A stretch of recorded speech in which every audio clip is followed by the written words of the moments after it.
Hey, it's Susan Pierce Thompson, and welcome to the weekly vlog. This week's vlog is about one of my favorite tools, which is the 5-year journal. And I am moved to speak about the 5-year journal today for two reasons. First of all, I had to go to great lengths to enter my entry into the 5-year journal yesterday actually. This is the point. Because I was on a red-eye flight from Hawaii to LAX to Chicago to Rochester, and so my day was 36 hours long, and my 5-year journal was packed in my suitcase. That's a rookie mistake. I don't usually make that mistake. So when I landed in Rochester the next day at 10 a.m., I had to realize and remember that I hadn't written in my 5-year journal for the previous night because it was one long continuous day for me.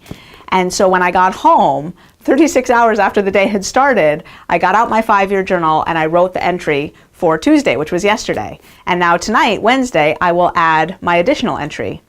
And this gets to the other reason why I'm talking about the 5-year journal now, which is that it's December, what is today? 15th, 16th, 17th, 16th, I believe. I'm pretty disoriented because of that red-eye flight I was on. And I'm coming to the end of the 5th year in my 5-year journaling. So since I started my 5-year journal for the first time 5 years ago, I have not missed a single entry. And I'm crazy proud about that. Like, that stuns me. I was a pretty constitutionally disorganized kid as a kid. And the fact that I have written a journal entry in this book every day without exception for the last 5 years blows my mind. So we're coming to the end of the year, and so if you don't know what a 5-year journal is, let me just say that it's a book, it's a journal, and for each date, like here's the date, October 29th, this is what I wrote in 2011, this is what I wrote in 2012, 2013, 14, 15. So this year I've had the bounty every night of snuggling into bed, pulling out my 5-year journal, and then reading what I did on that day 5 years ago, 4 years ago, etc. And actually it's 4 years ago, 3 years ago, 2 years ago, 1 year ago today. So it's pretty powerful. And the reason that I recommend it for people who do bright line eating is because bright line eating is a wholesale transformation. And profound transformations usually, by their very nature, happen gradually, and it's easy to miss how much we've changed.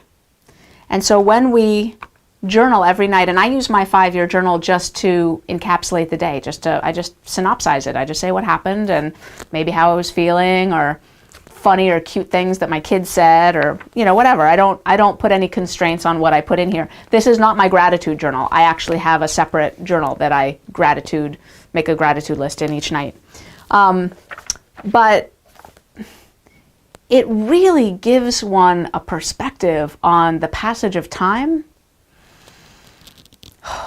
on how much we change when we don't even realize we're changing. And it's just a treasure. I mean, I can't even tell you how valuable this book feels to me right now, having put in the time to journal in it like this. And I was giving a webinar tonight on the psychology and neuroscience of living a bright line life. And I talked about how the brain changes when we do bright line eating, and how our psychological perspectives on things change when we do bright line eating. And one of the things that bright line eating can affect is our perception of ourselves. Our self-efficacy goes up, our self-esteem goes up, and the 5-year journal, if you're consistent with it, can be a real tool for that, because when you watch yourself be consistent with anything day in and day out, you start to really respect yourself, because you see yourself treating your life and your journey and your process with such care. So for any of you who are embarking on a transformational journey in 2016, the year to come, I highly recommend you get yourself a 5-year journal. This one, apparently, they've discontinued. Good thing I bought 2 more of them, so I'm good for the next 10 years on this. But you can Google 5-year journal or 5-year diary and come up with other ones. They look a little different, but it's the same idea. And the fact that this one, which I really liked, has been discontinued makes me feel like in the fullness of time, I will make a Bright Line Eating 5-year journal available to my tribe. That will be fun. That will be a fun little project. Until then, go get yourself a 5-year journal and enjoy it. It's Susan Pierce Thompson. If you have something you'd like me to talk about on the weekly vlog, just write it in, Susan@brightlineeating.com, and I'll see you next week.